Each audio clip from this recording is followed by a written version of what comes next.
Hey, Jack. All right. You got the stuff? Yeah, all cleaned and oiled. Oh, yeah. Beautiful. Beautiful. Let's get it on. Who are these guys? It's my theme music. Every good hero should have some.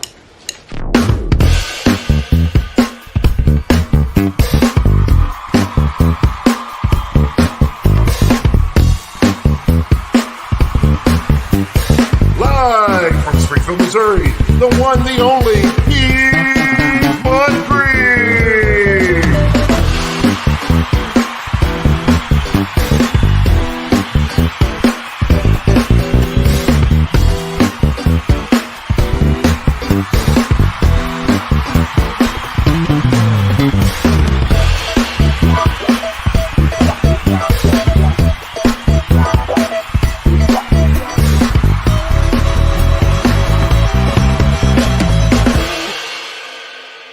Excuse me, can I get a cup of coffee?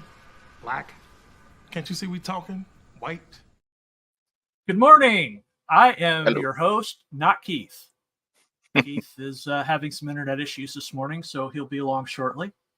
So you just get Martine and I to entertain you for a few minutes while doing so. Yeah. So how is everyone doing today? Well, we have in our midst Joe's atmosphere. This, and Yep. we have Anima Confusa. Hey, come here, jump in. Don't be shy. Yeah, you're welcome We to have join us, Tim. Anima. We have Tim, our beloved Penny. Thank you for being here, Penny. And we have Admiral Tig. Well. Welcome, Animal Teague.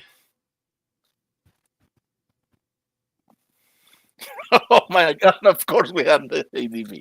Yep. And there's Uh. Keith. Yay, we don't have to keep stalling anymore. Yes. How's everybody doing? We're fine. Hello, Stain. You know, we were just saying hello to the chat. And waiting for you. So, Yeah, technology, what a thing. yep. Okay, well, Springfield needs everybody? better internet. yeah. There's a lot of Living in places South across, America. a lot of places on this planet that need way better internet. So anyway, hello everyone.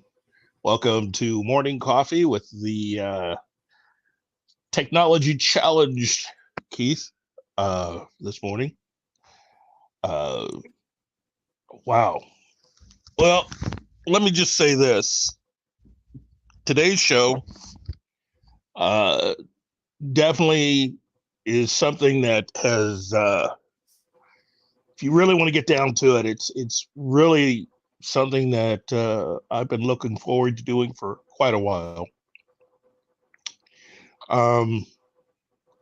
There's a lot that has led up to this, and I know that some people may not be happy with where things have fallen.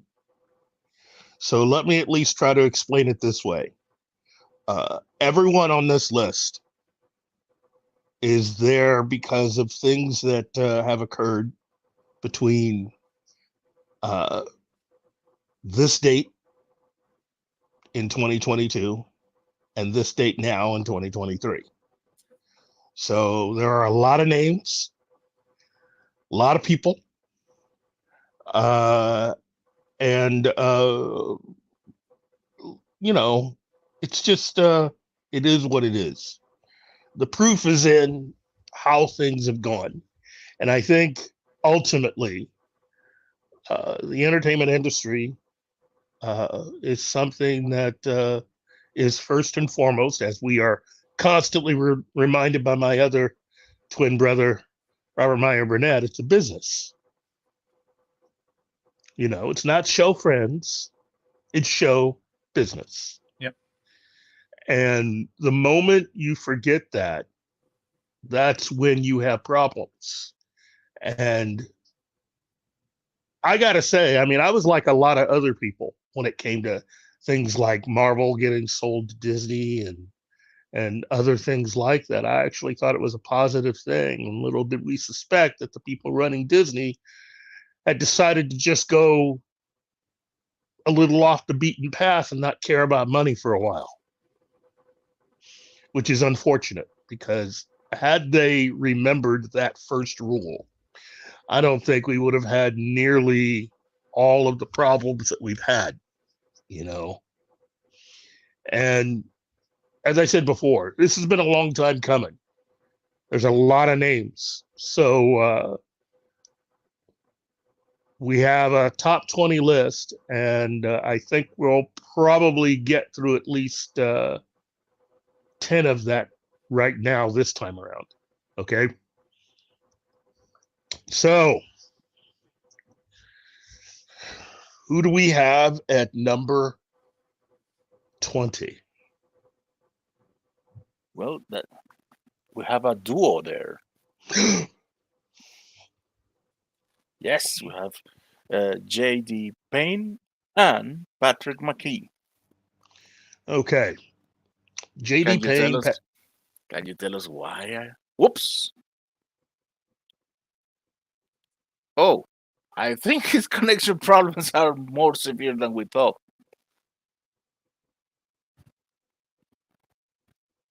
Hello? Yeah, I'm sorry. Huh? J.D. Payne and Patrick McKay. Yeah, they are number 20 on the list. Yeah, and they are responsible, or no? They are the duo who's responsible for that show that we don't like to name.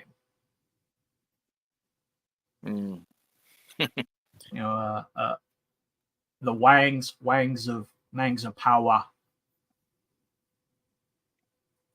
They're the ones that have taken the legacy that belongs to J.R.R. Tolkien and make it better. Well, make it better, no. Make it more better. Yeah. So they basically took the appendices from that they had, the only thing they had access to at the time, and made up a bunch of woke crap to go with, you know, whatever they were planning on doing. And next thing you know, we've got that show where we've, instead of being an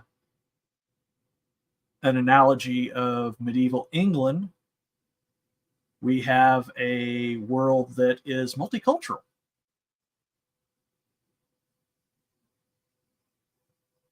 Yeah. And I'm they're going to do the same shit to How to Train Your Dragon. They're gonna I know, multiracial Vikings to fight the Viking stereotype. yeah. Come on, man. Yes, bring it. I have my popcorn ready. I just want to see those box office numbers on flame. Yeah, one thing's for sure, we'll get a lot of traction out of it. And thanks for creating shows that give us cannon fodder so we can have ratings. But yeah, I mean, I don't see why they do this crap. I mean, I understand why they do it, but I don't see why they, it just boggles my mind that it got to this point.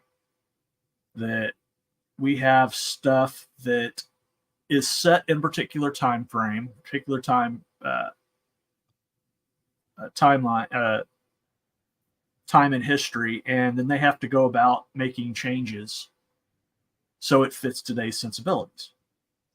Hello. Hello, welcome back. Hey, kid. Wow. Technology, you got to love it.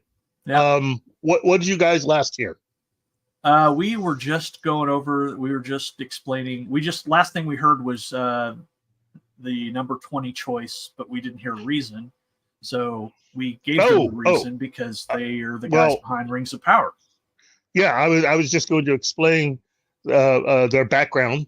What you have are two guys that have been in the business for almost 20 years. They had been struggling, trying to make it work, and it is difficult in this business, as Script Doctor and others will tell you.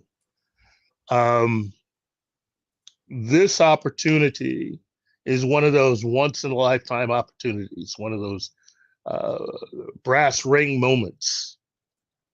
And what you have are two gentlemen who went for it. Now, they haven't been completely on their own. Okay. They worked with and within the system of Bad Robot. And they've worked on a lot of Bad Robot related projects leading up to them getting hired for this. To have all this material that has come for them, whether you're talking Rankin and Bass animated, Ralph Bakshi's animated, Peter Jackson, of course, great works of Tolkien himself. That's a lot there, and that's overcome considering the job that Peter and his team did. That doesn't make all of those interpretations perfect. Okay, there are things and characters that have been left out. So there is an opportunity to do something. These two were hired to create a television series. The thing about it is, they were given a television series with $1 billion price tag. And they did the best they could. But let me tell you, it takes a lot to be considered worse than the two guys that they put in charge of Game of Thrones. That's a lot of effort. But again, here's the thing about those guys. And I know there are people out there that hate those guys, but let me tell you something. There are a few things about their situation that is just slightly different. Two of those things are the fact that, one, the author is still alive, and two, he wasn't done writing the story. Mm-hmm. And so the last thing that anybody that read anything knew about that situation, 12 years ago? the last thing where the books left off is that Arya is blind and Jon Snow is bleeding in the snow. Yep. That should tell you what they were dealing with. I'm not saying those guys were perfect, but they had some stuff to overcome. Well, but the big difference is at least they tried to get things right. They did try. They weren't always successful, and they did make some changes to the story. Yeah. But let me also say this though. Some of those changes were because they covered events and things that hadn't been written yet. Because when they started the show, he had only published so many books. Now, I'm not trying to say that these guys were not at fault. Far from it. But they at least had reasons that you could truly understand.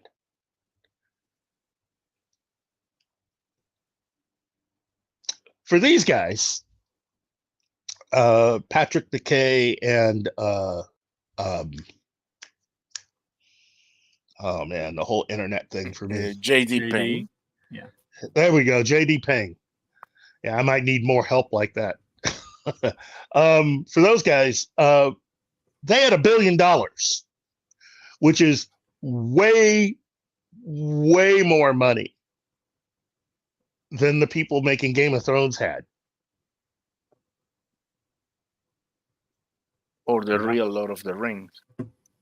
Yeah. That's So you have all of this material. You have scholars who are big into this, and you come out with the first season, and it is what it is. For $1 billion, you better have the #1 show in the history of TV. You better pull in some numbers, the likes of which, I mean, nobody has ever seen, ever. I mean, it's like holding every Super Bowl at once. Each episode better be pulling in Super Bowl numbers for that kind of money. To say that they didn't quite reach that would be a major understatement. And while there are those that are fans, and again, I will continue to say this. If you like this, that is fantastic. Like it, love it, but understand something. What they are writing, what they are doing isn't quite Tolkien. And for all the people that like to get on social media and try to point out all the mistakes that Peter Jackson's people made with his productions, or all the different mistakes they had in all the different versions, let me just say this. For $1 billion, you better not have any mistakes. That's just the way it is. well, they really only made one mistake. Green light in the show? Exactly. Again, that show is just, it's not watchable. It is if you can sit down and watch that, more power to you. Seriously, I do mean that. What? But it's You not don't like- watchable. You don't like self-exploding orcs? I like good dialogue. You know what? Here's something. This show may be bad, but at least in certain places, the dialogue is a heck of a lot better than what you get on the average episode of Ahsoka. There you go. That's it. I'm leaving. I didn't say Ahsoka was a bad show. Not saying that. I don't know. I think the dialogue in Ahsoka is better than the dialogue in Rings of Power. You know what? I sat through all of it. Wow, my God. man. So You have suffered so much in Yeah. your life. Yeah. Ooh. Anyway, we'll be putting together a special fund for John and his eyes. And ears. Let me just leave off by saying this. There is definitely room for improvement. I think these gentlemen could do better in season 2. What was that? Okay. Look, we all know that they're getting their marching orders from everybody above them, and that's fine. Got no problem with that as long as you're giving us quality. And that's the one thing that I can definitely see when looking at this show that we're not getting. They've hired a lot of people behind the scenes to help make this a better show. And let me just say, for $1 billion, as I began, this better be the best thing you've ever seen. Okay? I, like a lot of others out there, didn't exactly like how Game of Thrones ended. So House of the Dragon was not on my list of things that could actually be good. In fact, I was tuning in just to see how badly this was going to go. And they surprised you. They surprised a lot of people. I mean, what they did with House of the Dragon is about what we expected or hoped that Rings of Power would at least find themselves in the general vicinity of. There is no episode of Rings of Power that can touch even the most mundane episode of House of the Dragon. Every episode of House of the Dragon was a lesson in acting,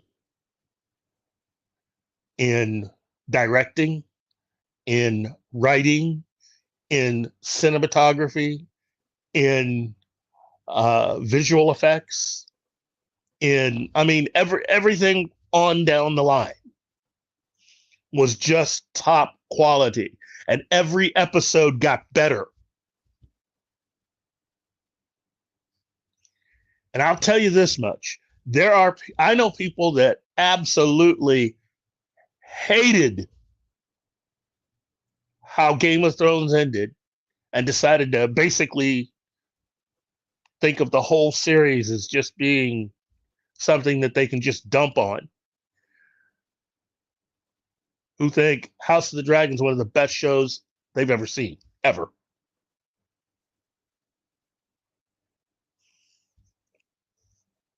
The problem with Rings of Power is it's more important for them to put the token in Tolkien than it is to write a good story.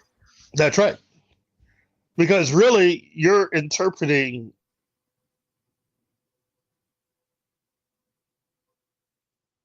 it really an easy job. You know, your everything that Tolkien had to put out there that he was able to before he passed away, he put out there. Yeah. So why Rings of Power is as bad as it is, I can't explain it. Well, yeah, sheer effing hubris. But I'm thinking about starting my own award called the Sheer Effing Hubris Award and nominate Rings of Power and a couple of Disney shows for that one. Yeah, She-Hulk. Yeah, She-Hulk. Compared to She-Hulk, the Lord of the Rings, She-Hulk is just a side note, to be honest. It should still get nominated for. Oh no, yes. Yeah, SFH, Sheer Effing Hubris Award. And again, I know some people may not forgive me for this one, but Ahsoka has to be on that list. Dave Filoni, or some have now started to call him Phony Filoni. Homeboy needs to trade in that cowboy hat because obviously it's a little too tight. But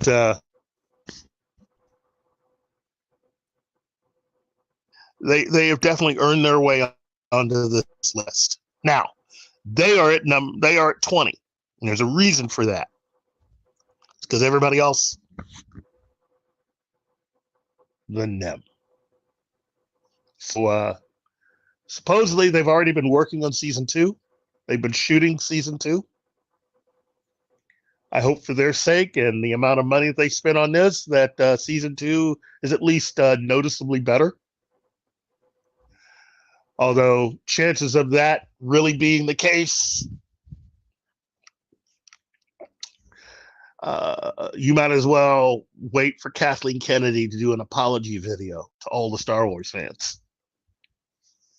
Well, with any luck, the strike will save us from that. Don't hold your Uh, breath. in a different way, yes. I mean, if we're able to make it to the end of this month with the strike still going on, there are a lot of major changes headed down the pike, and it's definitely going to have an effect. Not so much on Star Wars, but it's definitely going to have an effect on a lot of other properties. Anything Disney related, it's not going to have much of an effect on. But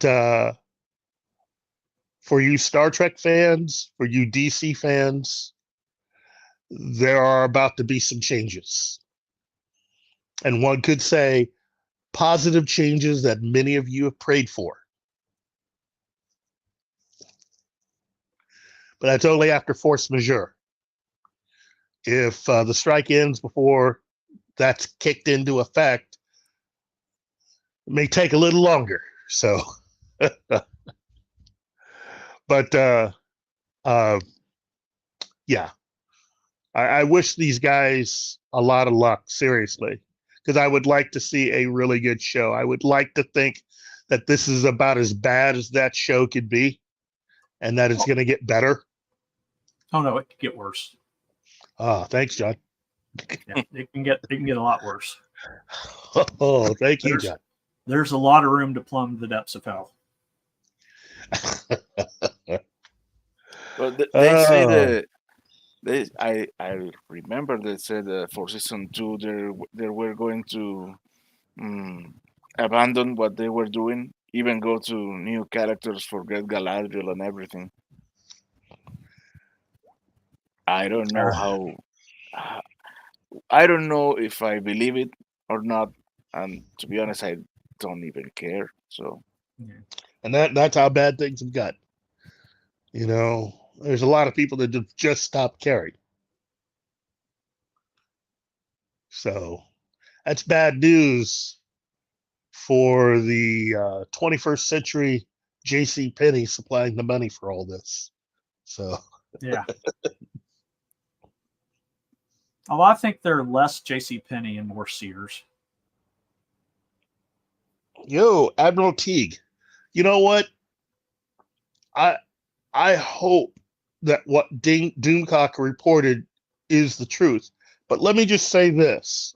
The reason why I think that there's a very good chance that some changes are coming is that Paramount stock is even way worse off than Disney stock. wow. I mean, way worse. Let me give you an example. According to the last report that I heard from Nerdrotic, their stock was hitting right at, it's below 20 the last time they checked. Okay. A year ago, that stock was, I think, in the $70 range. If I have it correct. If your stock has fallen that far in a year, you've got issues.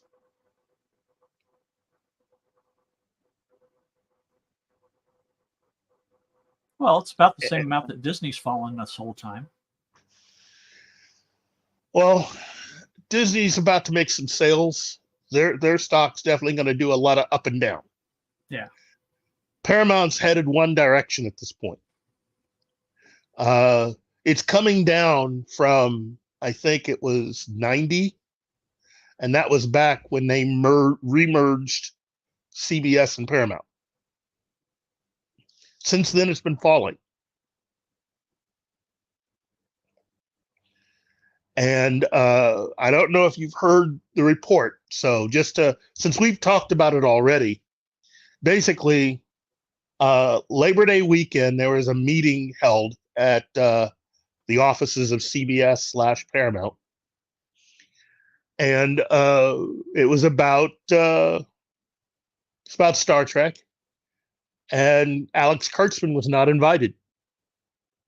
And it pretty much was a session where everybody got a chance to say what they had to say. And the consensus is that things have not gone well. Some people kind of like it, and some people in that room that hated it. Notice We have a Darius super Munchausen. sticker. Oh, wow. We're going to have to play something for him. Oh yeah. Thank you for your cooperation. Good night. I'll buy that for $1. Thank you. So during this meeting, they discussed their options at this point. And that's when there was a presentation given, a mock-up presentation of Star Trek. This is not a presentation from Secret Hideout or from Kiva Goldsman or any of these people. Basically, the plan is, what would it be like to get rid of everything Kurtzman Trek and to restart everything post Nemesis? So the presentation was about a television series, or at least what we could expect from a post Nemesis Star Trek universe. Well, they should And not all- even. They shouldn't even. It should be pre-Nemesis. It shouldn't even include Nemesis at No, all. it should include Nemesis, John. It should, because I know that a lot of people didn't like that film, but considering what we ended up getting with Kurtzman and JJ, I would rather take that timeline and the uniforms and ships of that time period than anything that has come after. Because you can always improve from there. Yeah. I mean, I like Nemesis. I'm not gonna lie. I'm a huge simp for Star Trek. Mm-hmm. I know it's not one of the best, not by a long shot, but it contributes to give it closer. We have Riker and Troy leaving off to start their family. We have the departure of Data and all of that. So Mhm. I would say keep it, but when we come to these franchises, you know my position. Don't go back. Don't continue. Jump ahead far in the future. Yeah, well, that's what they're discussing. And it's not jumping ahead far into the future. What it is that it's been about almost 20 years, right? So the idea was, what would it be like doing a Star Trek series in the aftermath of the events of Nemesis 20 years on?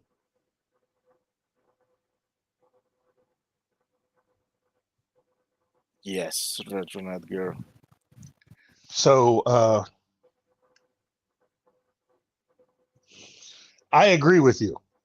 Retro Girl. So that's what they're looking at. So we're looking at and again, we're not talking about reuniting the Next Generation crew and trying to do a weekly series.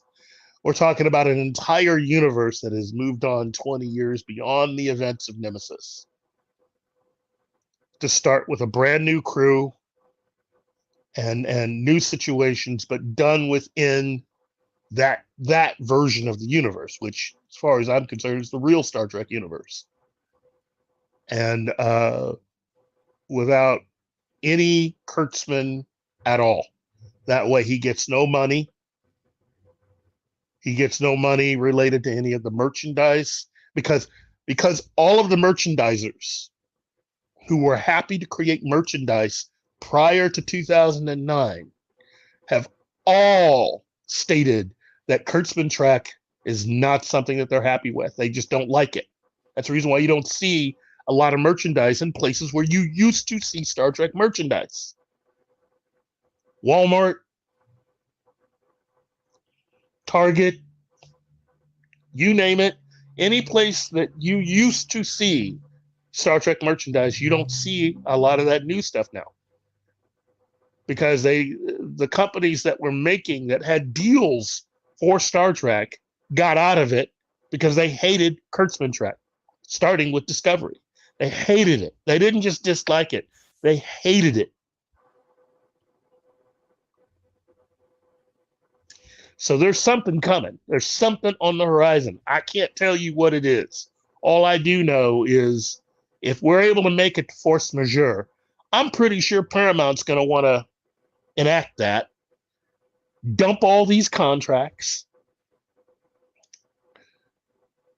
tell everybody, look, it's been real, it's been fun, but it hasn't been real fun.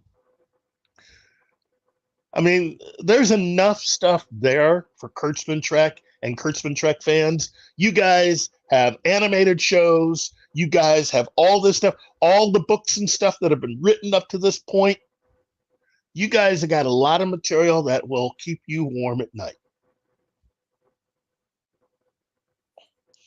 It's now time to get back to the real Star Trek. So, Keith? Yeah.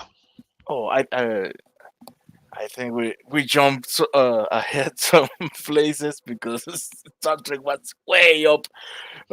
Star Trek was.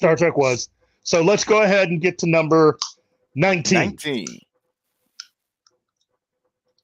Oh boy, this one is. I know there's going to be a few people that are going to have some opinions. Who do we have at number 19, Mate? Oh, we have Loudon Smith Hissrich. Whoa. Can you guess Yeah. why? The current showrunner of Netflix's The Witcher. Basically, the woman and her team that ran Henry Cavill off. Yep. Look, this young lady, she's had a career. She's done a few things, as John will attest to. She's young. But here's the thing. When the announcement came down that they were making a Witcher television series, and fans started talking about it, and eventually there was a mock-up of Henry Cavill as Geralt. Henry knew he just had to be a part of it. I mean, it also helped that he played the game. Yeah. So his people got in touch with Netflix, and everybody sat down. They negotiated a price, and they signed him. Okay. Now, according to Miss Hissrich, she never really had any intention in her mind of doing exactly what the original novels and the video games had done. Something tells me that she didn't quite emphasize that when they were negotiating to have Henry Cavill star in this. Yeah. Because Henry really is a die-in-the-wool nerd.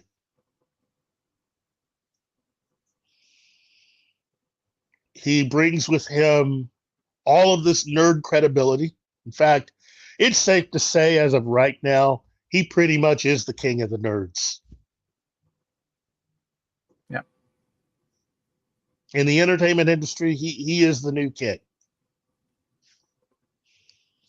This is a guy who builds his own gaming computers. And, anybody else does that, and women roll their eyes. There's something about when Henry Cavill decides to make videos of himself putting together these PCs. Ladies just seem to dig that. I have no idea why. I have no idea why either. Suddenly they get all about the PC building. Yes, he is, Retro Nerd Girl. Henry is one of us at heart of it. Yes, and that's really what has made him the king of the nerds. He walks the walk and he talks the talk. He's not just faking it like others have been. King of the nerds, bane of showrunners. Yeah, well, that's the thing. You had to have known who you were dealing with Henry Cavill, because he's very upfront. That's again another thing that I like about him. In many ways, he really is like Superman. He's going to tell you. You know, he never hid anything, especially from the fans, about how he thought about The Witcher. And from the moment he was cast, what was he doing? He was promoting that show. Oh, yeah. He was all about it. He was all in. All in. And when those first pictures came out of him on the show, some of those memes they put together, one young woman declaring that after seeing the pictures that she felt like she'd gotten pregnant. Yeah, it was the one of Geralt in the bath, shirtless. I'm thinking there are a lot of women that thought they were. He did a lot for Netflix, and he did a lot to bring people to that show. And it seems like Retro No Girl kind of like that one. It's safe to say that the first season of that show, all the people that tuned in because they were either fans of the property or they were fans of Henry Cavill.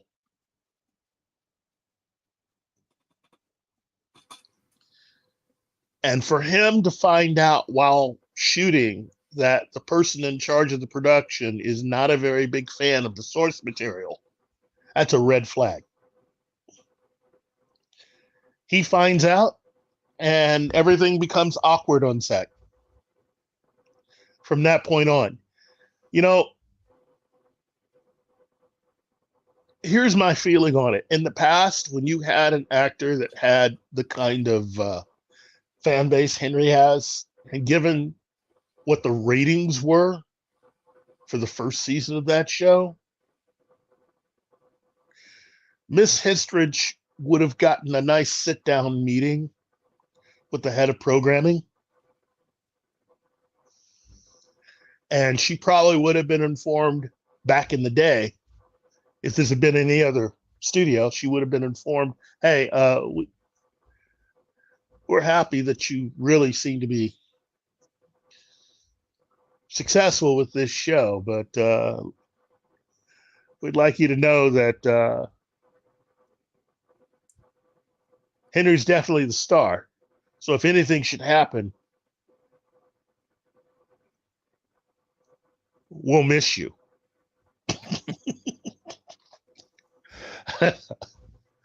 You know, but that's not what you were dealing with Netflix and some of their upper management people. They decided that they're going to stick with Miss Histridge, and that's fine.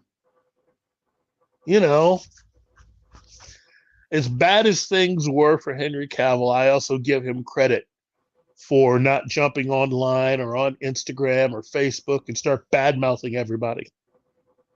He never did that. He's class act all the way. And when he did decide to leave, he decided to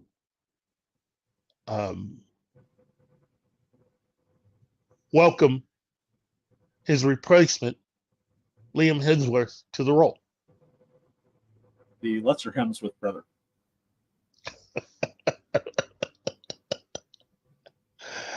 Oh, wow, dude. So, and that's a very classy thing to do. Yeah. Because he didn't have to do that, but he did that. In fact, he's done the same thing with the actor that's replacing him as Superman. Yeah. I mean, and Henry didn't want to leave that role. Trust me. If Warner Brothers were to call him tomorrow and say, hey, you know what? We were drunk. We don't know what happened. You're Superman again. He's all set. You know, it's not like Henry's going to turn around tomorrow and get all depressed and do a whole photo shoot and layout for Playgirl. No. He's going to build a new gaming PC and then increase his nerd cred by doing the Warhammer 40K series. Let's see. Wolverine.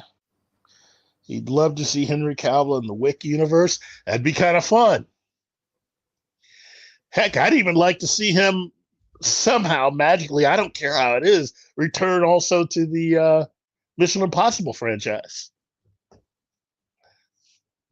That's a Force ghost, maybe. I don't know at this point. I really don't know, but I think they kind of needed him for that last movie. But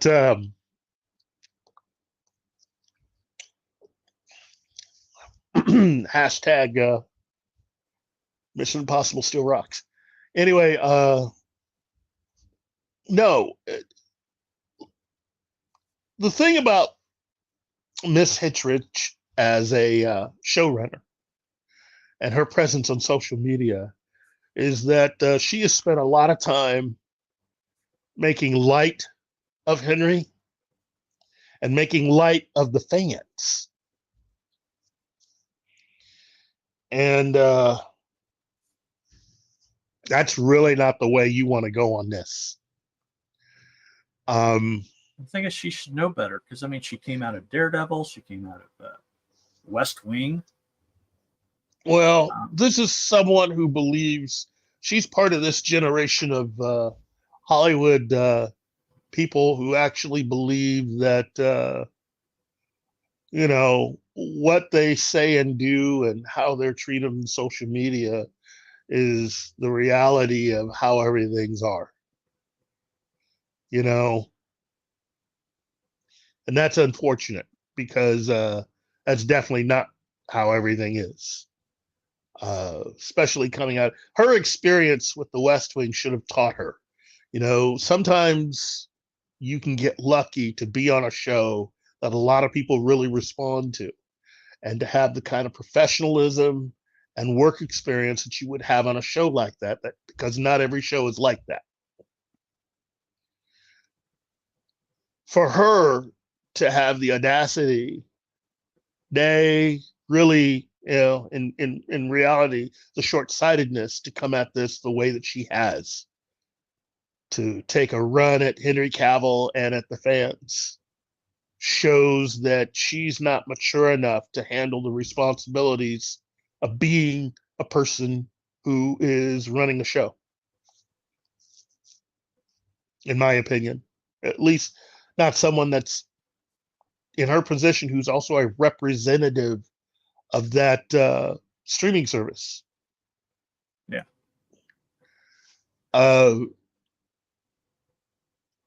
And then the writer's room, for them to also make light. I mean, for my only thing to say to them is, who are you guys? Seriously, who are you guys?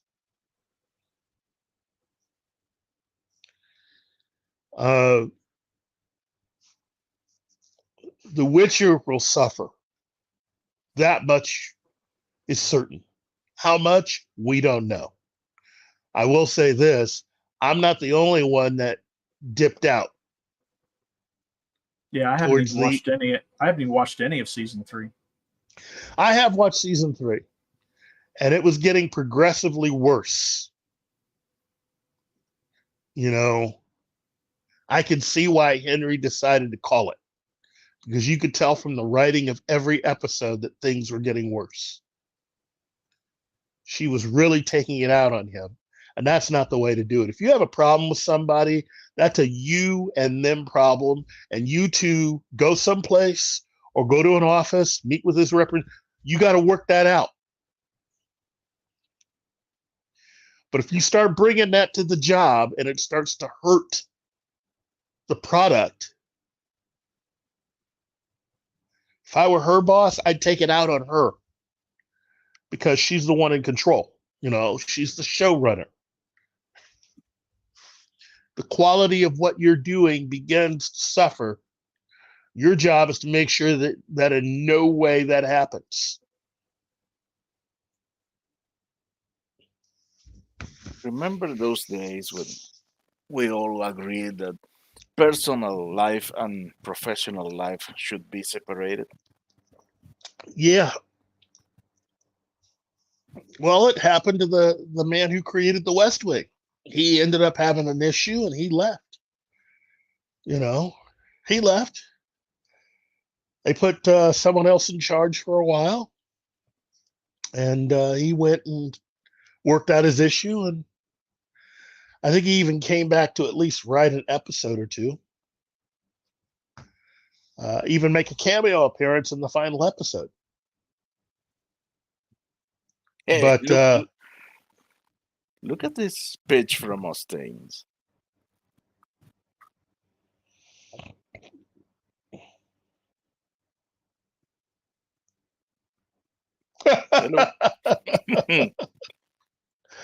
Oh, except for one thing.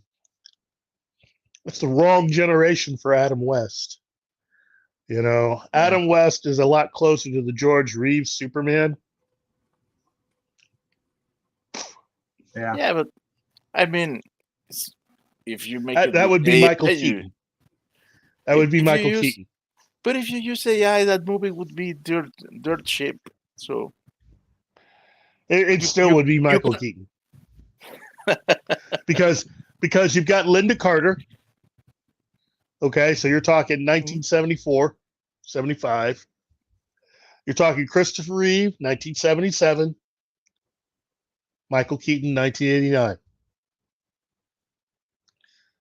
Oh, and for my money, go ahead and put in Captain Marvel, because that's 1973. So there you go. By the way, fun fact, do you know what Linda means in Spanish? No. Pretty. Yes, she is. Still, she is a beautiful woman. It just, wow. Indeed. Wow. Anyway, so number 19, Lauren Histridge, showrunner for The Witcher. Number Hello, 18. Mrs. A. Hey, Mrs. A. And good morning to you, Mrs. A. Guys, Yes? am I on this list, guys? I'm sitting in my office. I just need to know if I'm on the list, guys. When I need you something get to do. when you get so overlooked that you get even overlooked in this list. The only reason why Walter Hamada is at number 18 and not lower is because, first and foremost, I mean, he was always a horror guy. That much he made sure to, that was part of his bio. He definitely took the job because his best buddy gave it to him. But you could definitely tell that this was not someone who ever really read any of their comics, which one would think. Wait a minute. Wolverine says, I can't picture Adam West's Batman with Christopher Reeve and Linda Carter as a. That's what I'm saying, because it's two different eras. I mean, Well, you could at least take Michael Keaton seriously as a Batman with Christopher Reeve and Linda Carter. they have So. comics with Wonder Woman forgot what year Wonder Woman came out, but Superman 78 and Batman 66, all in the same comic. Yeah, I know. I've seen those. It doesn't look right even then. I think it does, but it's just, you know.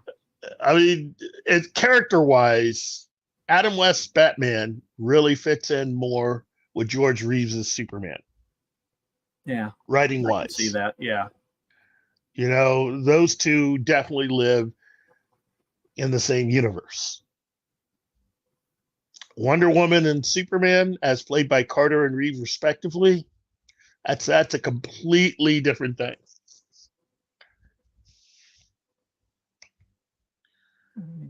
You know, I mean, again, Adam West was tongue firmly in cheek.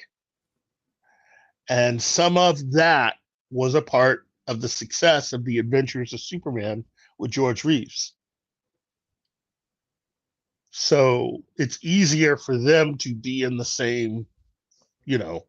In fact, I'll even go you one better and say it would be easier to have Captain Marvel, aka Shazam, with Adam West Batman. Yeah. So anyway, back to Walter Hamada. He was a guy that was definitely hired because the previous guy that held that spot got himself fired real quick for coming up with the genius idea of putting Joss Whedon, having him replace Zack Snyder on Justice League. And that person will be showing up on the list later. Maybe. You never know.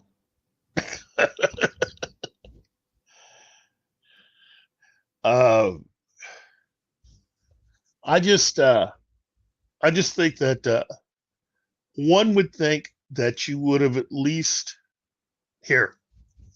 Let me just put this out there, because you got to understand the reason why Walter Hamada was hired and what his job was is completely different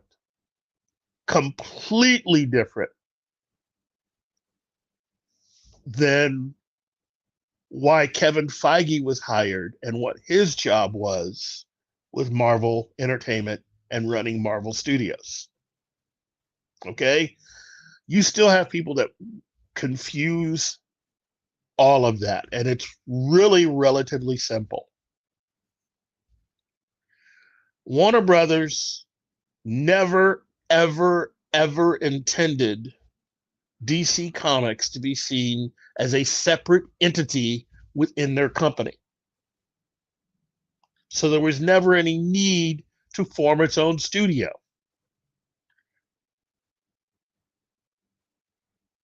So there's no need to have someone running all of that stuff. That's the way they saw it. The reason why Marvel Studios was formed was because Ike Perlmutter was getting sick and tired of these studios and the heads of studios treating them badly. You know, acting all nice, usually like for the first movie that they would do together, and then just pretty much treating them bad for every film thereafter. After the first movie becomes a success, they kind of sort of lose your number. You know, they go ahead and start developing sequels, and they don't talk to you about how they're going to do that. There was no communication with Marvel for any of the sequels to any of the movies that Fox and Sony ever made. None.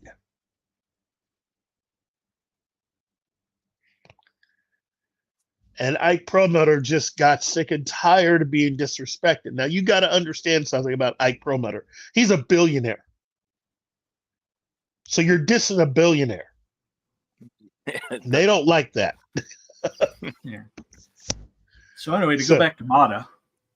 Well, we are at Hamada. This gets us back to the basis of what his job actually was, which was his purpose was to make movies, to help redirect the DC film universe to basically stop any and all stuff related to Zack Snyder and to go a completely different direction, which is good as long as what you come out with is good and popular and successful. And his first mistake was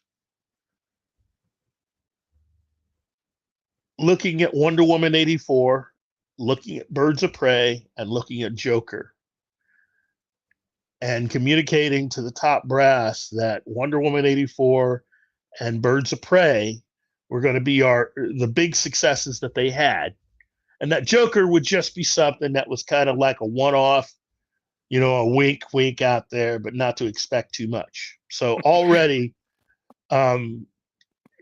that's not something that you want to communicate first and foremost. That was a mistake. Do you remember that guy that wanted the Rolling Stones without Jagger?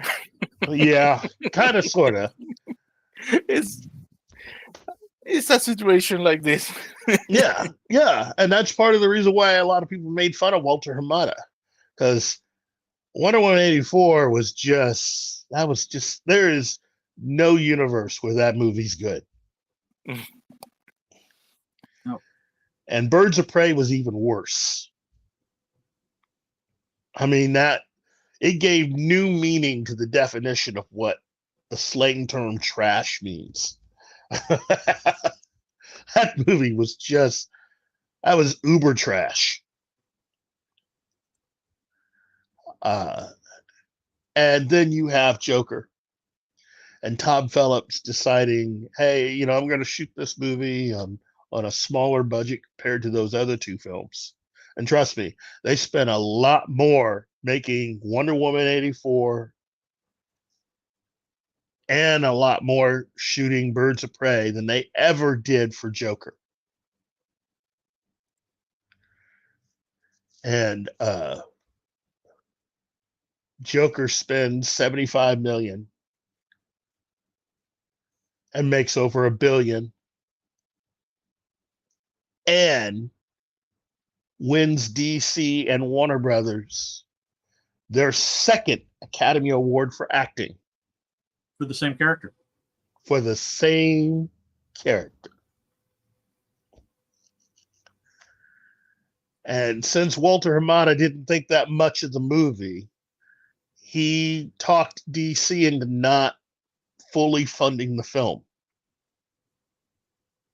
Thus, when it came time to reap the benefits, Warner Brothers just got the bare minimum of what they were able to make from that film. And a majority of the rest of that money from making $1 billion went to other people.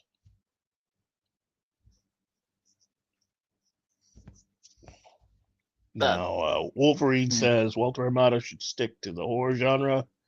The Land of Superheroes is a bad fit. You are not kidding.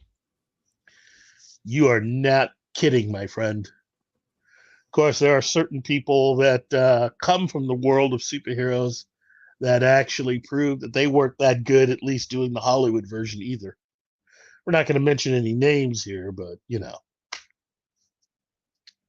let's just say he was the person that had that job before Hamada got hired. So anyway, that pretty much is Walter Hamada. He oversaw and helped pick out the scripts and films that followed all three of those films.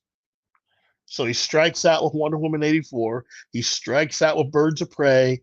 And Joker is a huge success. So he then negotiates and they come up with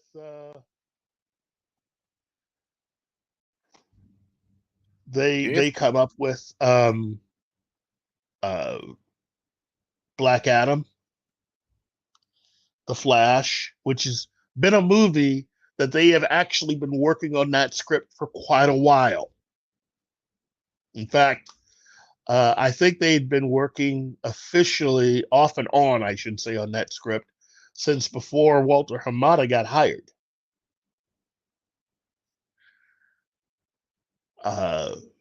Shazam 2 and Blue Beetle, along with Aquaman 2. Those are all Walter Hamada movies. Now, Walter Hamada wasn't really the power behind all of that. Someone who is further up the list was actually responsible for how those movies went. And we'll reveal who that person is later on. But Walter Hamada, again, he was a nice distraction more than anything else. His job wasn't to run DC films so much as just to be the guy there, to be there, quote unquote, at least in terms of keeping that seat warm. Somebody kind of sort of doing the Kevin Feige job, but not really. That was the other unfortunate thing. Warner Brothers was never going to let somebody have power to finance and greenlight movies like that.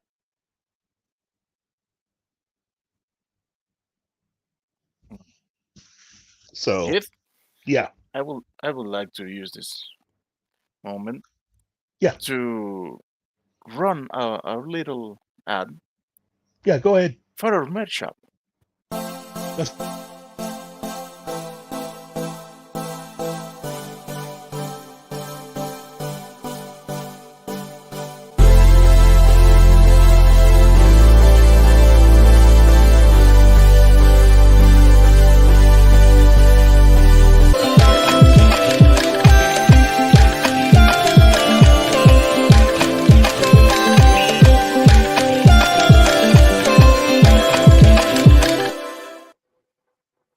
Wow. Yeah.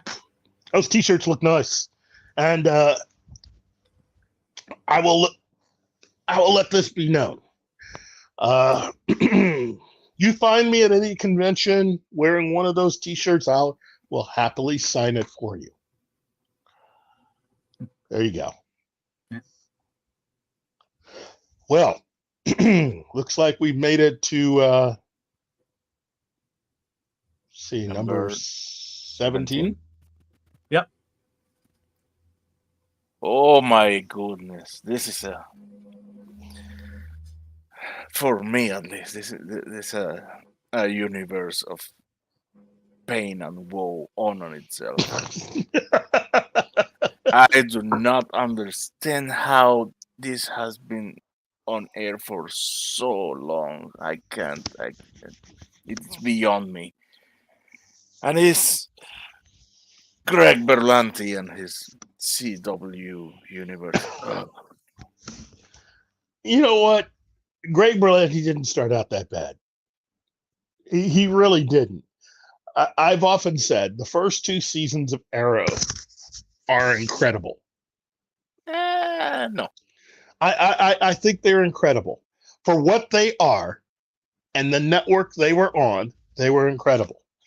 Okay? Because I definitely like the first 2 seasons of that more so than I like the first 2 seasons of Supergirl. I didn't like it because that is not Green Arrow. That is Batman dressing in that's green. Batman with a bow and arrow. That's true. That is true. But the guy did have a knowledge of the comics. Okay? He had a knowledge. It allowed him to do certain things. Where I am in odds with him and what I didn't enjoy was all of the references to characters they had no intention of ever showing us. You know, there are references to Green Lantern, and for both Arrow and Wow. Wow. You know what? You buy the towel, you can do whatever you want with it.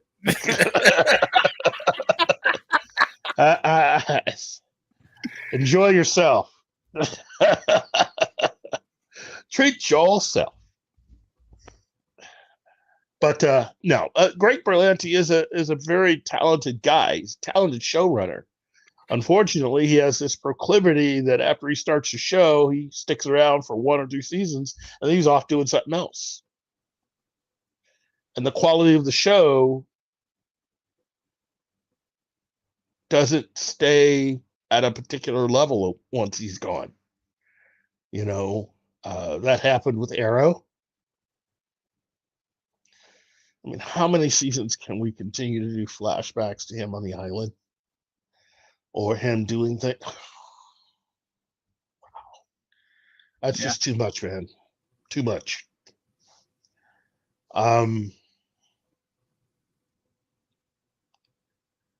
You get into the Flash,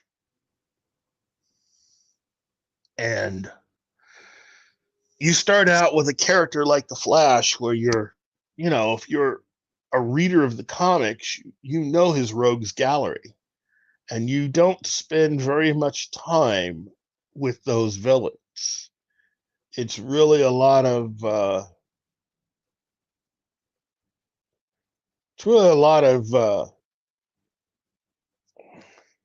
Barry trying to figure out why his girlfriend / wife is mad at him this week, so that you can build to an emotional moment where he gets to talk about his feelings, and they make up and look at each other's eyes, say they love each other, and then he has to go fight the big bad, and then he run the credits. Yeah. I mean,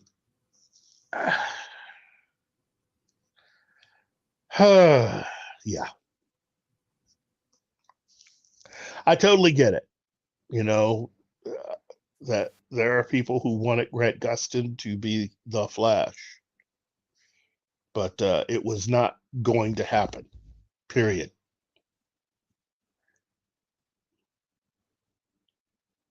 You can't take someone off of a show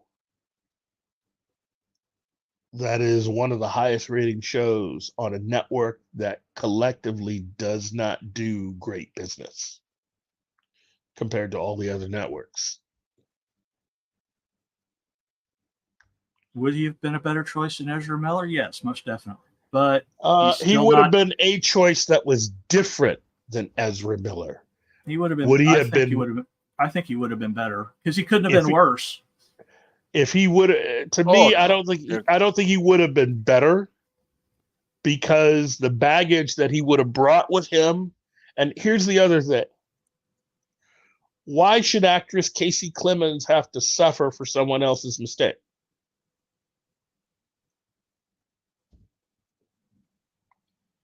Because you cast him, you cannot cast her.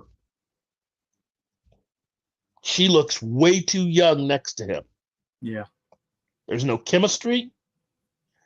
So that means you're going to have to fire her and bring in the actress from the TV show.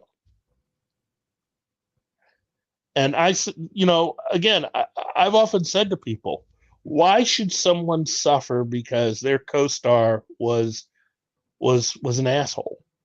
Pardon my French.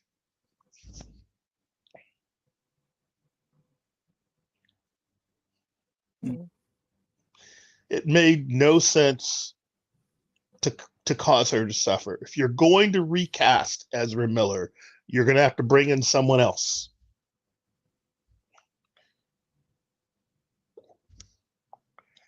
And who's to say that Grant Gustin's version in reading those scripts was going to be any better than what Ezra Miller had done? I mean, personal wise, you didn't have to worry about Grant Gustin getting drunk or doing something. You would not have had to worry about the personal life side of that, but could he have performed that material? What would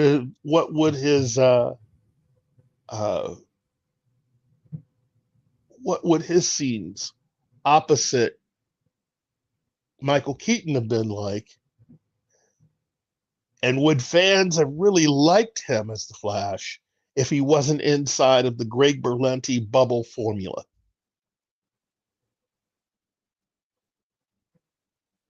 Yeah, Notice I see what you you're don't- saying, but Yeah, you don't see him in any other movies. no. There's a reason for that. I look, John, where you are now is where I was when Script Doctor told me all that. I had to learn. That's I think he should have the opportunity since Ezra Miller was Too much money.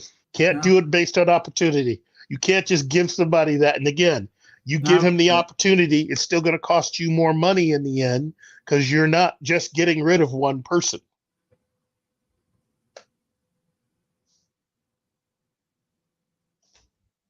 And Casey Clemens had a contract.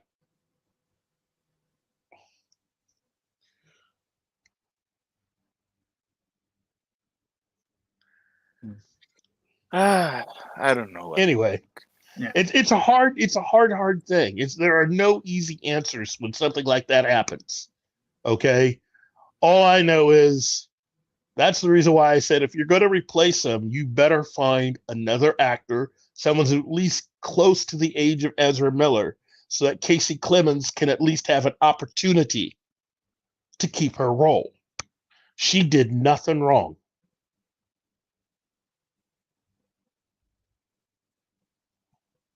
Well, to be honest, it's my opinion. Yeah. The IP, the IP takes precedence over the actors. Yes. Sounds cold, but I wouldn't stop a decision that is going to benefit the IP just to protect the feelings of an actor. Yeah. I get that. I do. But you also have to understand that solving a problem like this for the MCU is different than it is for Warner Brothers. Because with the MCU, they were run kind of autonomously from Disney. That's the reason why I said solving the problem for the MCU rather than solving the problem for Disney. Versus Warner Brothers. Again, you remember me back then saying that Disney, that DC doesn't exist, because it doesn't. Warner Brothers runs everything. Yeah. You got to understand what I'm saying. Yeah, they're not. DC, it's not a separate entity that, unlike the Marvel was for the longest time. The MCU was run. The MCU and Marvel were basically and technically still are run kind of separate.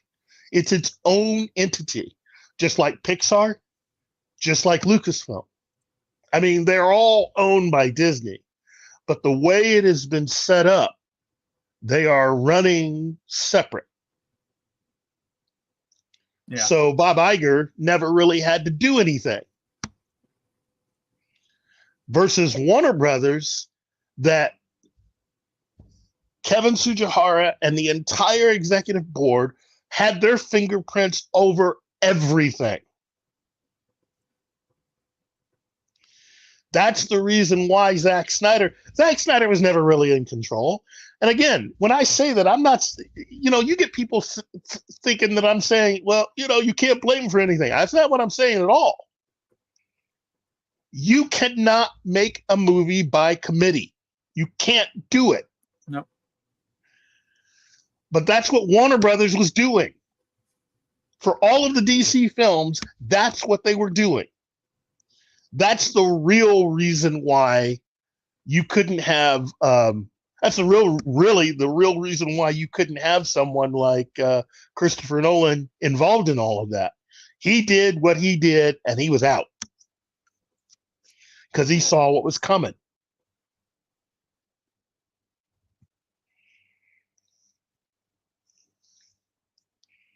And the thing about it is that Warner Brothers isn't the only studio pulling this kind of stuff.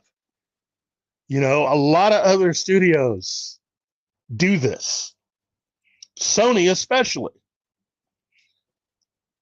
Fox did nothing but that. That's the reason why their X-Men films are so inconsistent. Yeah. You know, that's what you're talking about. This is the formula that Hollywood has always used. That's what made Marvel Studios so different, because Marvel Studios is a studio started by a comic book company for the sole purpose of getting people to basically read their comics. It's that simple. Comparing the MCU to the DC films is like comparing, you know, your high school football team to Michael Jordan's championship Bulls.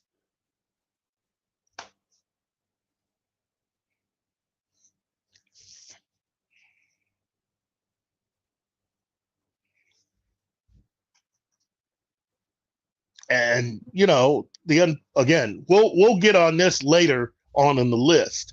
Trust me, DC, you're getting whipped right now, but be glad you're on this part of the list, because things are about to get interesting the further we go.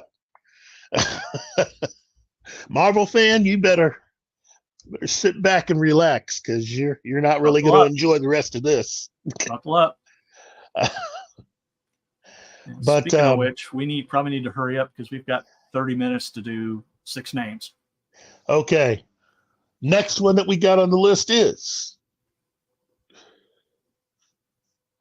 Sci-Fi in Yep. its entirety. Okay. Sci-Fi Channel. That's a major disappointment for a company that was run the way that it initially was. It has been a major basically it's a non-entity now. Yeah. You know, that whole canceling the Expanse was one of the dumbest moves I've ever seen any network make. The very fact that Amazon had to come through and pick that show up. I mean, come on.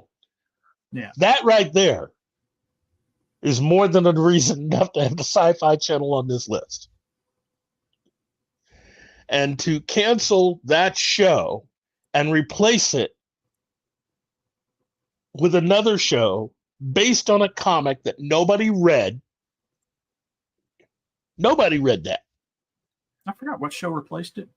It's the one about the little princess queen that becomes a pirate. Oh, And yeah. Killjoys. No, that's the other one. Oh, Killjoys lasted like 2 or 3 seasons. Yeah, this show barely lasts a season. I don't remember which one that was then. And it was based on a comic book, and it turns out that the woman who created the comic book was a little on the W side, which is part of the reason why she got her show up the flagpole real quick, and why the top brass at Sci-Fi decided to go ahead and get rid of the Expanse and promote her show. Yeah, that tells you something right there. I don't remember what show that was. Mm-hmm.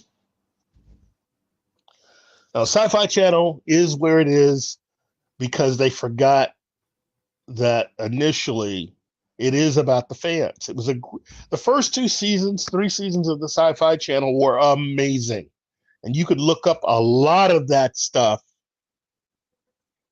online. You can go to, YouTube and look up a lot of all the stuff they were doing, and it was all fan related.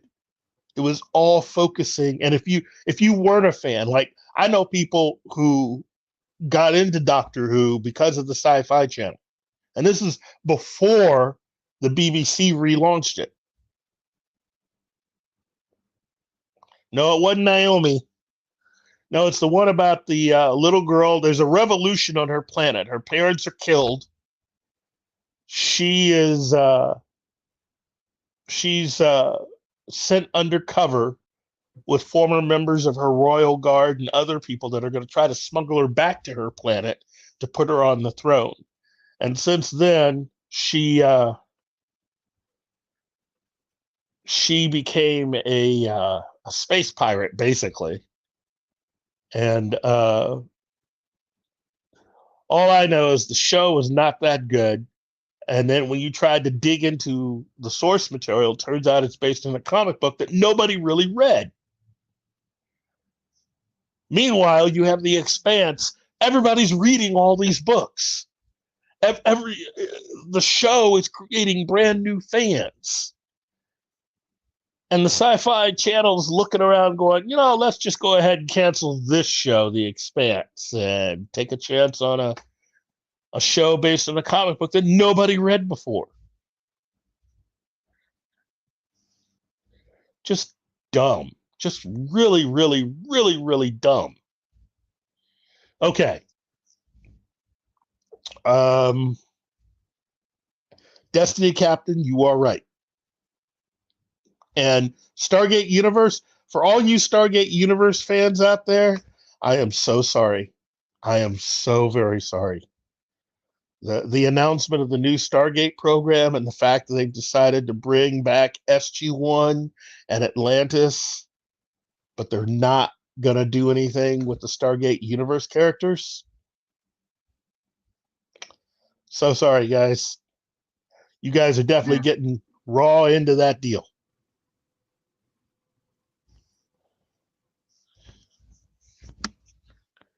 Anyway, what's next on the list? That would be Les Movies, or whatever his name is. Les Moonves. Okay. Moonves. Les Moonves is was the guy who ran CBS television for years. And he did not like science fiction. He just didn't like it. He had a hard-on hate for science fiction. He did not know the difference between Star Wars and Star Trek.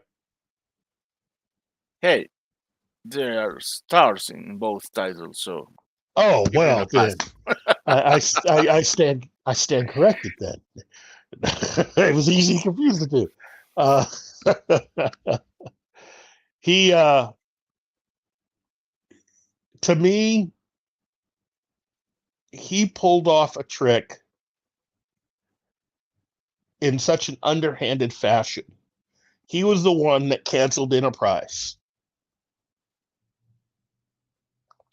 And he had made a deal with the producers that if they were to improve the ratings, he would bring back the show, because CBS was running the CW at that point, or was about to get a hold of the CW. And according to a book, he never had, supposedly, allegedly, he never really had any intention of following through. He was going to cancel the show anyways, according to what this book had said. And he went ahead and did it, even though the ratings had gone up for the show. Yeah. So he canceled them after the third season. He was able to negotiate and get them back for a fourth season under the auspices that this season would be their last season, that they could use that to basically say goodbye. And it was what it was,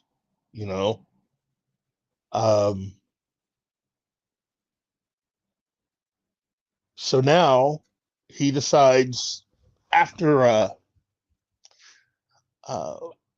when Sumner Redstone, the owner of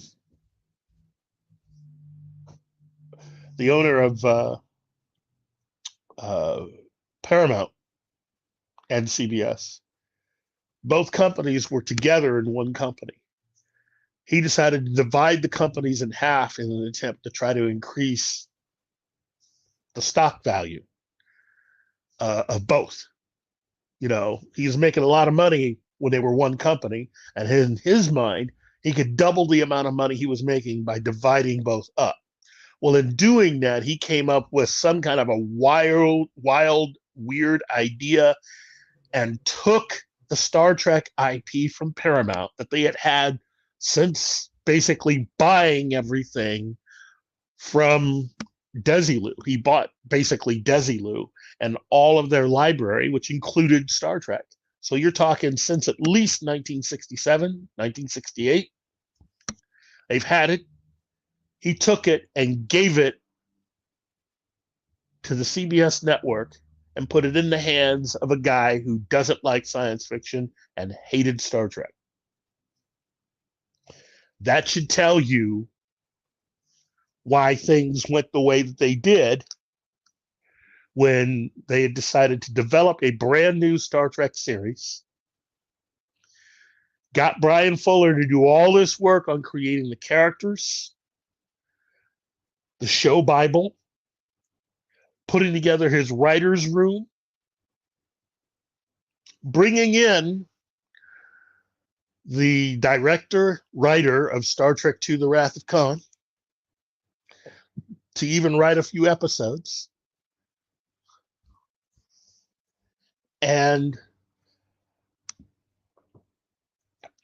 being at the 2016, the 2016 San Diego Comic-Con, which the footage is still on YouTube. You can find it. Brian Fuller talking to the crowd, exciting people with Star Trek Discovery. And about 2 weeks after that video was uploaded, they fired him and hired Alex Kurtzman, a guy who in 2009 was the co-writer of J.J. Abrams' Star Trek movie. And again, I keep telling people, look on the Blu-ray on the special features. They have a special thing where they talk to the producers, the director, and the writers all together. So there are 2 producers, 2 writers, and JJ himself. It's 5 people. And they give them a Star Trek test. Okay?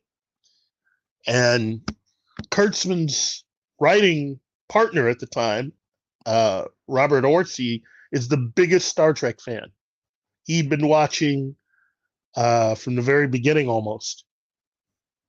So when they started ranking how everybody answered all the trivia questions, Robert Orci came out on top.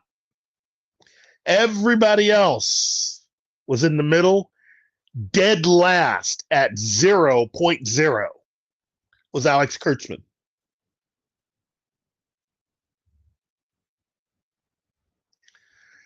And Leslie Moonves gave Star Trek to him. And seemingly gave him a Kathleen Kennedy contract. That's the only way to explain why this guy keeps getting his contracts renewed and keeps making all the material that he does. Which is ironic considering allegedly some of the allegations made against Les Moonves over the years in his relation with certain people.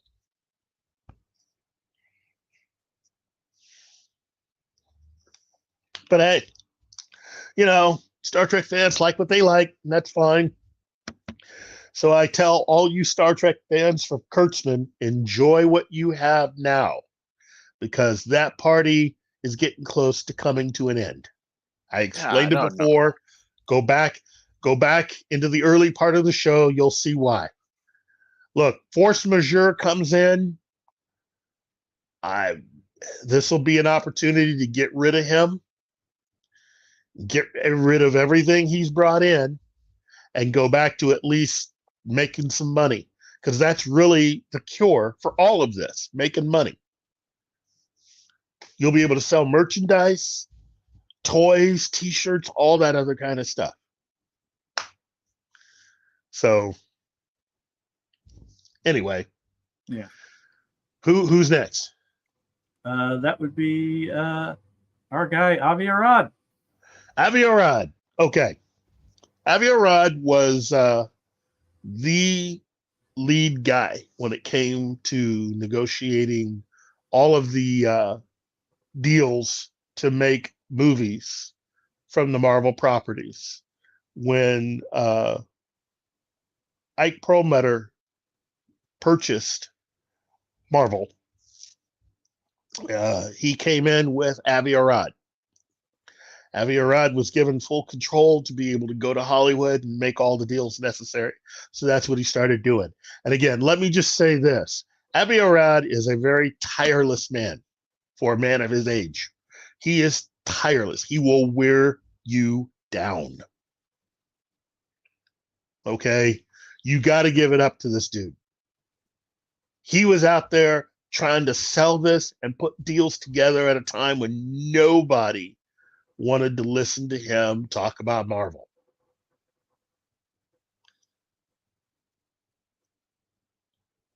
Yeah. But he did, so. Oh, what was that last quote again? Let me see. Popcast to use strongly, wrongly, in my opinion. That Fuller's the reason Discovery is what it is. No, it's not. That part of it, look, I know Popcast likes to say stuff, but here's the thing.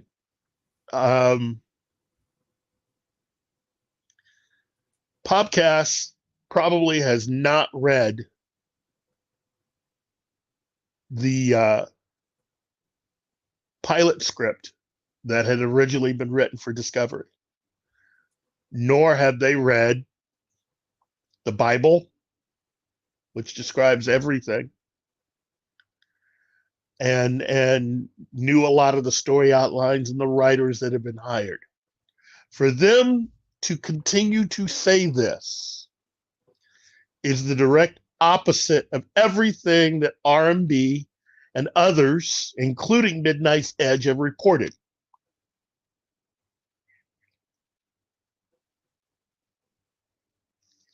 Now, you can say you did not like, they can say that they did not like the idea of Discovery. But the problems with Discovery is that Kurtzman decided to rewrite all of that stuff. That's the problem. Kurtzman rewrote it because the Bible and script descriptions and all that stuff are different with what you see on Discovery versus what Brian Fuller actually wrote and handed into CBS.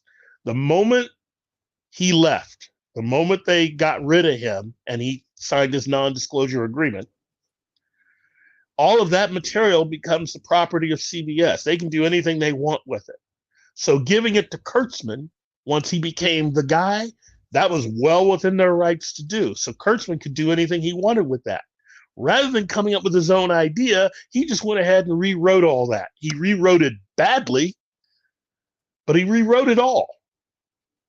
So for Popcast to say that is to try to basically, for whatever reason, try to take the blame off of Kurtzman and try to keep it on Brian Fuller, which to me is very suspicious. Very suspicious.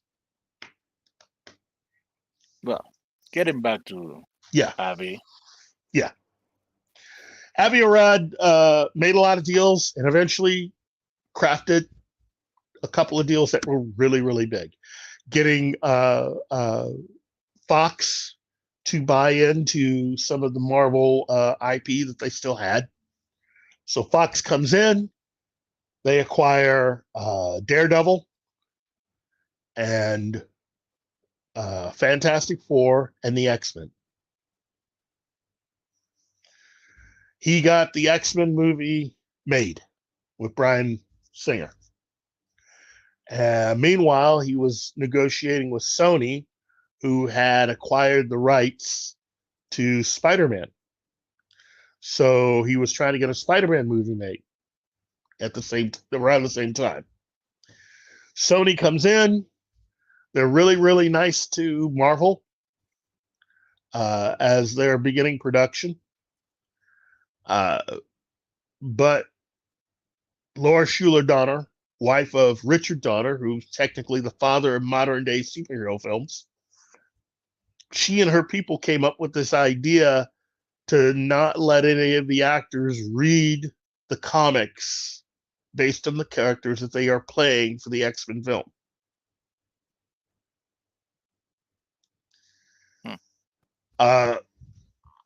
So when Dougray Scott gets held up in filming Mission Impossible 2 in Australia, he informs them of this actor that would make a really good replacement, and that is Hugh Jackman. Hugh Jackman comes in, he replaces Dougray Scott, and the rest, as they say, is history. Yeah.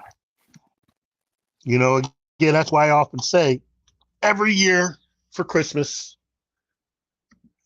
Hugh Jackman better be sending Dougray Scott a really, really, really, really nice card. A really, really, really nice card. Because that kicked off his entire career.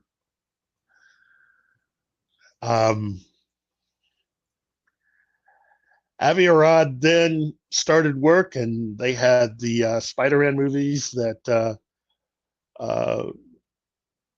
Sam Raimi was making, and everything's all fine and good until they weren't.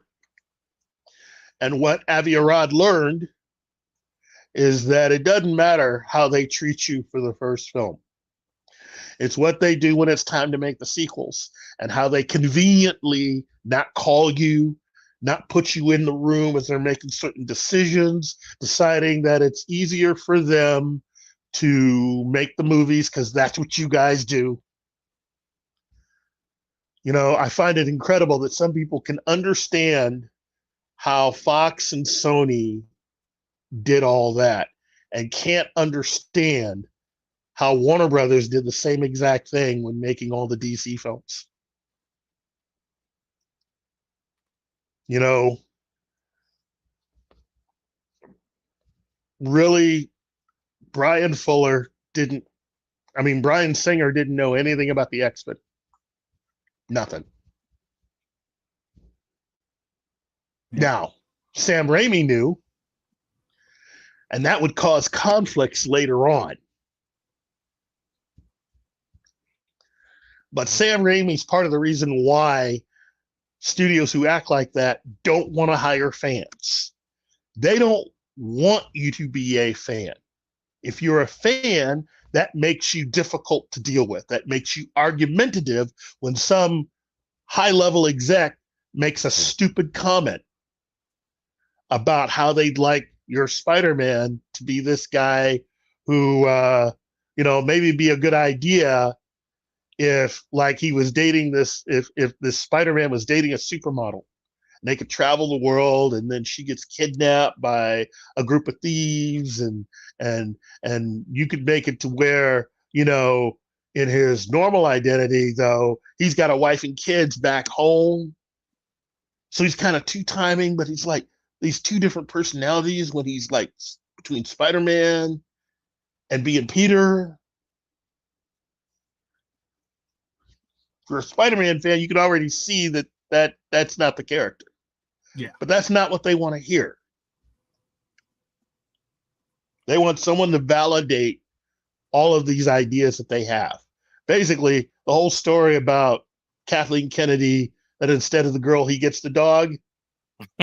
Yeah, that's every executive in town that sits high up near the person who's running everything. These people believe themselves to be filmmakers, and they want to make these movies. And they think that you're going to watch it when they make Hmm, I wouldn't know. Well, we have 3 more to go.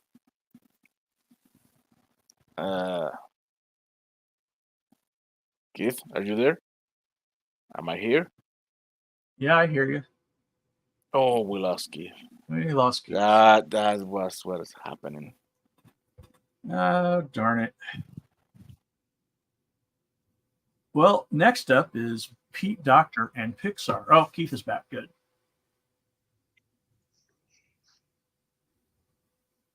Keith, do you have Hey. connection? Hey, yeah. Oh, Welcome okay. back. Yeah. A little bit of a connection issue, but Yeah. I was able to get it fixed. Okay, what's the next one? Pete Docter and Pixar. Pixar. Yeah. Look, Pixar not being run well since John Lasseter left. Pete Docter's tried the best that he can, but as we've all seen, since the last of any of the projects that John Lasseter's been a part of, their ability to be able to create hits the way that they had before has suffered greatly. Yep. These up and coming new kids at Pixar didn't want to deal with a bunch of old people telling them how to make movies, and that's fine. You know, you're welcome to have that opinion until it starts to affect the bottom line. Personally, everybody at Pixar should just everybody Find at other Pixar, employment. yeah, they should just go do something else because they really don't want to be there. They want it on their resume that they work there, but they're not interested in creating quality entertainment. They're just not. This is why it's just best for everybody if Disney just sells Pixar to Apple. They could do that. They're not going to do that, but they could do that. Anyway, who's next? We have hang on, Kevin Tsujihara. Kevin Tsujihara, the former head guy at Warner Brothers. Number one reason why everything's as screwed up as it is. Now, before Tsujihara took over, Warner Brothers in DC had decided to start making comic book movies in the shadow of the success of X-Men, okay, and Spider-Man. So they were already on board trying to do several things, but the difference was that they were going to start their own universe of DC films. They just weren't looking into connecting anything. So originally, the year after Spider-Man came out, Sam Raimi's Spider-Man, there's supposed to be a Justice League movie that came out, directed by George Miller.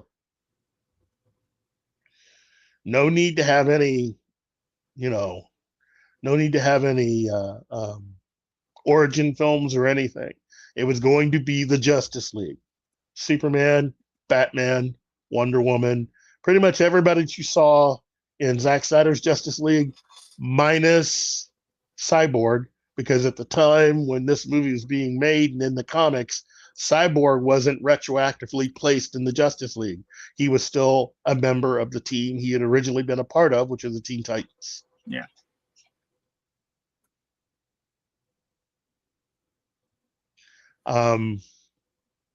Kevin Tsujihara and his people pretty much put their fingers into everything. Zack Snyder was not alone in making decisions for Man of Steel. And he definitely was not alone for Batman v Superman, of which he took a lot of notes from the executives. And here's the thing. Some of those notes, he actually did do what they said. He put those in the movie. They still hated him because he wasn't Christopher Nolan. Yeah.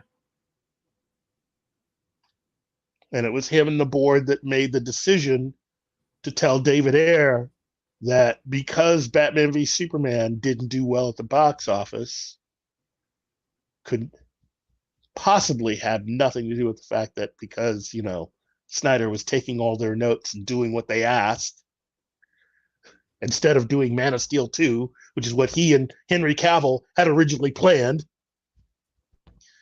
of which Cavill tells the story of what they had planned. Go back and listen to Cavill talk about Man of Steel 2. That's exactly what they were going to make. Yep. Anyway, Where- well, where's who's Superman next? going to fight a giant spider? Well, Heck no. The final person on this episode's list is Chris Chibnall, the man who wrecked who. Take a deep breath, Keith, please.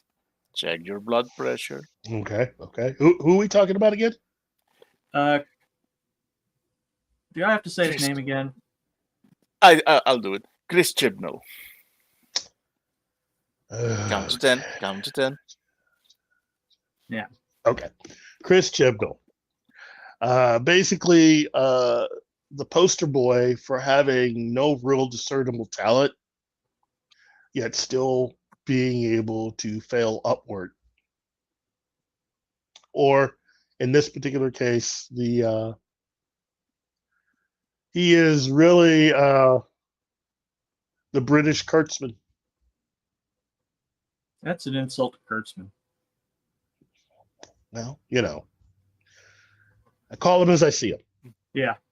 But Chris Chibnall is that kid that sat in front of the TV watching his favorite show and was probably really, really upset when they wouldn't listen to some of his suggestions, and put himself in a position to eventually run Doctor Who and enact all of the mean-spirited things he's always wanted to write about. Of course, when your ability to write is almost on a second grade level sometimes, it kind of interferes with people's ability to be able to enjoy a show that they had been able to enjoy before. So, look, I've had it on good authority that Chris Chibnall's ability as a writer is limited. Even before he got to Doctor Who. Hey, Brian's in the house. Hello, Brian. Brian.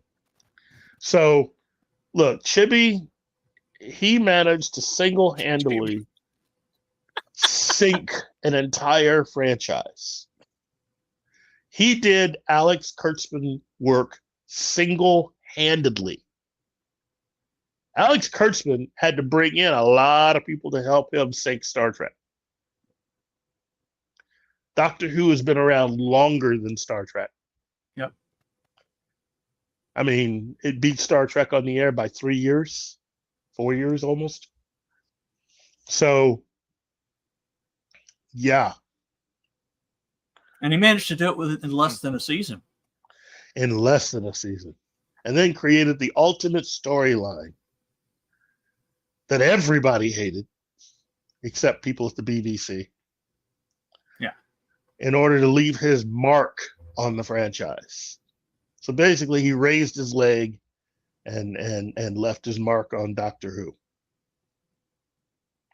And the BBC's telling everybody, yeah, we're not going to get rid of this. You cannot get rid of this. So, yeah. Chris Chibnall, everybody. Yep. Or as Brian calls him, shin balls. Shin balls. Or Chibi. The Chibster. I will say this. I didn't mind having a female doctor at all. It's just unfortunate for her that she got stuck with somebody that can't write. Yeah. That's my biggest thing. I think she would have been fantastic if it had been anybody else as a showrunner on that show other than Chin Balls. And I don't think bringing back past popular showrunners and even past doctors is going to save the franchise at this point. It's not, because whatever deals they have, for whatever reason,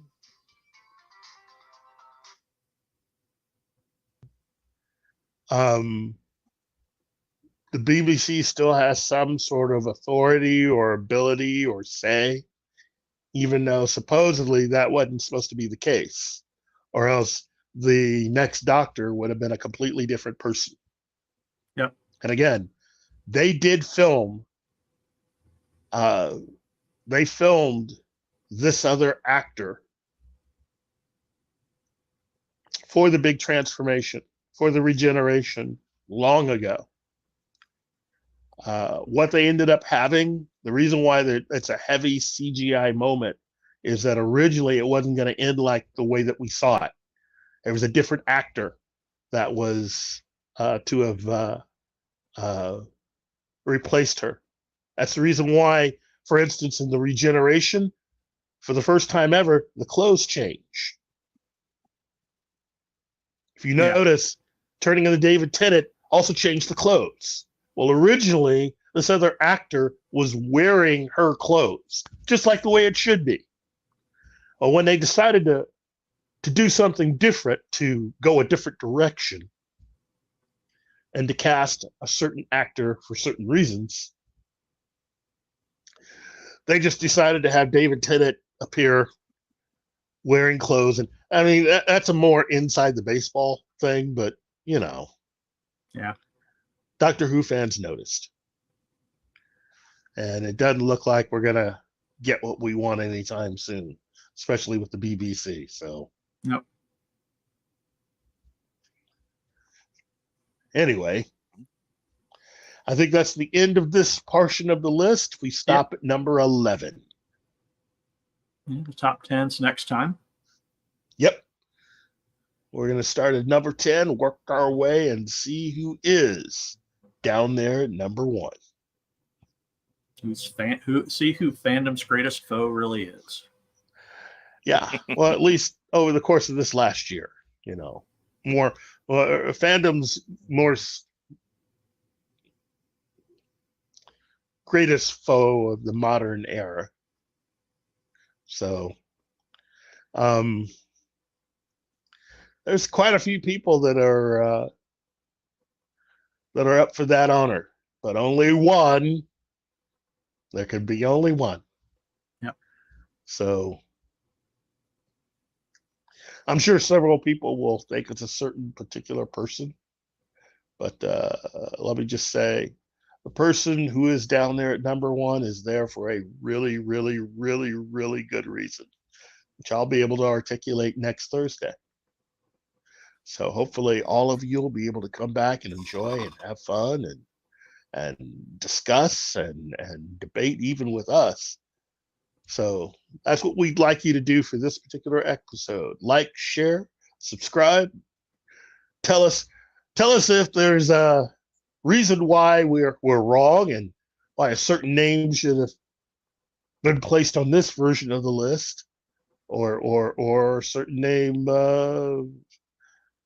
not only deserve to be there, but probably occupy even a different space. You know, like, for instance, should chin balls have been further down the list? Okay, or higher on the list. Yeah. Well, Wolverine 626, you never know. You never know. Yeah, you never know. Everybody's in play at this point. Yep. There's quite a few names. Get ready with your bingo cards. Look, I gotta say, I've struggled. I have really struggled. It's difficult trying to put these names in the proper places. You know, the top 5 alone was difficult. It was very, very, very difficult. Now, I could still change my mind. Talking to John, talking to Martine, they might be able to change my mind, but you know. Yeah. We'll see. chances are it's just going to be a matter of changing your mind on what position they are. But I got a feeling we're going to agree that they should be on the list. Oh yeah, yeah. There's quite a few people, as I said. If you've been watching the show for any period of time, I think you can pretty much get an idea who the top 10 are. So, anyway. Yeah. So yeah, I think they should be able to guess at least most of the names on that list. Yeah. Then it's just a matter of guessing where they're at. Yep. Okay. Well, I want to thank everybody in the chat, all those people who stuck around. As always, I want to thank John and Martine for their invaluable help and assistance, especially during this difficult time, technologically. Yeah. And I just want to tell everybody here. Oh, lovely. Man, that timing was. No, I refuse. No, I will wait for him. I refuse to end the stream. Yeah, we're gonna wait for him to come back. There he is.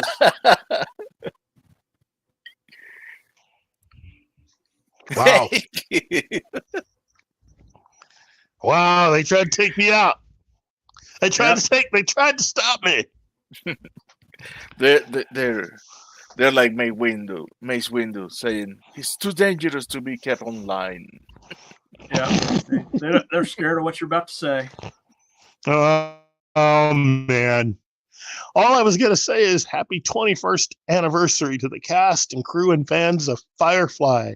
Yesterday was their 21st anniversary. 21 years. Gosh, I cannot believe that. And curses to the Fox executive that got the show canceled. I still haven't forgiven that.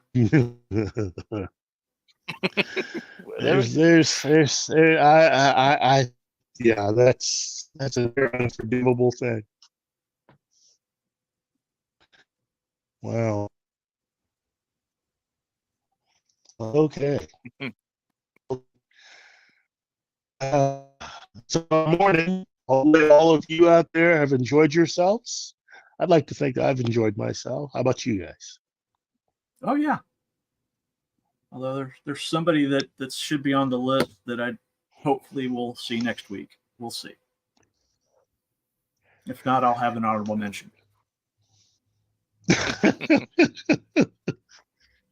Or dishonorable mention in this case. Oh, okay. Okay. Well, on behalf of John and Martin, I have been Keith. Have yourself a fantastic day.